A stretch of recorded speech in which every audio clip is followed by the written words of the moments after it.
Sitting down on the hospital chair is harder than giving birth and being pregnant. My wife is pregnant and she is in hospital now being monitored for any problems.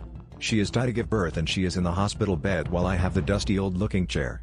I sat down and everything seemed normal and I just looked out the window observing childless people jogging, talking and being free of problems. The doctors and nurses are coming in and out of the room until it was just me and my pregnant wife. It's been a big change with her being pregnant and with the baby due to being born. I can only wonder what that will be like. Then suddenly I seemed to be transported to some other place and it was hell. The reason I was in hell was because my job was to convince the demons and Satan himself to turn towards atheism.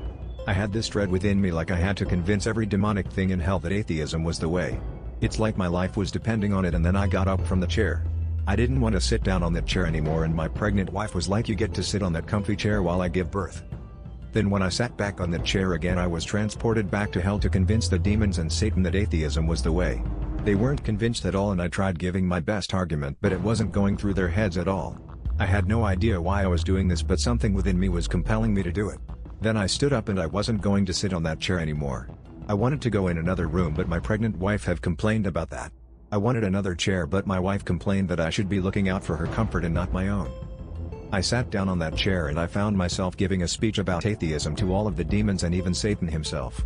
They are not being convinced at all and I can feel the heat coming over me.